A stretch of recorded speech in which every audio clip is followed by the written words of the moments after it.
Alright, sorry about that, I got interrupted by my sister.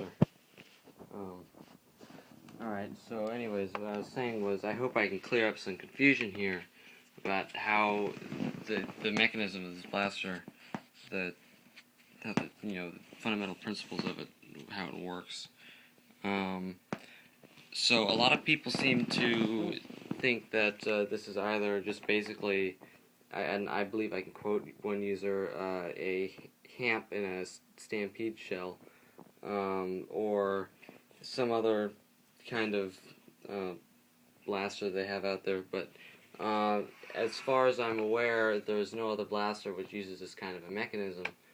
The hamp works on a principle of just a very, very large diameter reverse plunger, basically, or it's not really a reverse plunger, but very, very large diameter plunger, and then a very small diameter barrel, which causes very high airflow, even with a very slow-moving plunger. The way this gun works is when you jam the whistle dart into the tip, you create an airtight seal with the barrel, and so when you compress the air inside the barrel, the air is compressed and it needs to find an exit, and the pressure builds up until it reaches a point where the pressure is enough to break the seal, and at that point the pressure is high enough that the blast of air just sends the dart flying. So yeah, hopefully that clarifies some of the confusion. But so just another shot of this thing firing. Actually, there's some way to clip it on top of the gun. That'd be neat. But so I'm just pulling the handle back, and the faster I pull it back, just because the amount of time for the pressure to build up is reduced, it will also make it fire farther, but it's not really that big of a difference. I would say it's less than with a hamp. Gonna put my phone down for a second.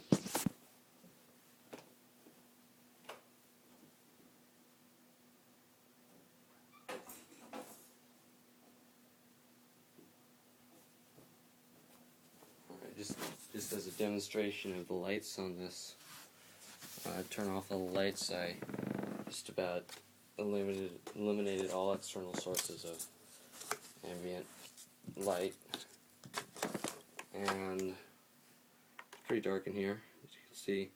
The lights are really, really bright. I have them wired up to the trigger, so if I didn't have the lights, I would just completely remove the trigger.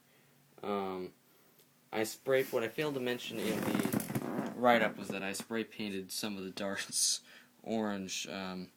After I wrote that, I felt it felt stupid, but so you can see this is one that I spray painted, and this is one that I did not. Here, the two darts. The spray painted one is just a little bit more fluorescent.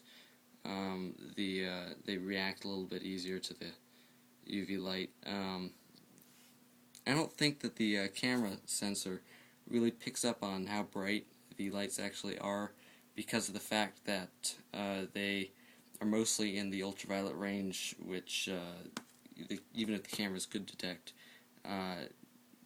the monitors or the computer screen you wouldn't be able to display. They don't have an ultraviolet color, because it's usually, except for the very, very near ultraviolet, you can't really see it anyways.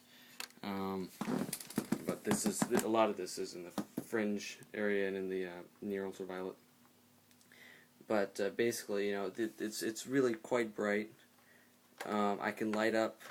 It's daytime, so I have a lot of ambient light disrupting everything. But in the dark, I would be able to light up my whole room. If I shine it on, say, this back wall over here, the reflected light would illuminate the entire room.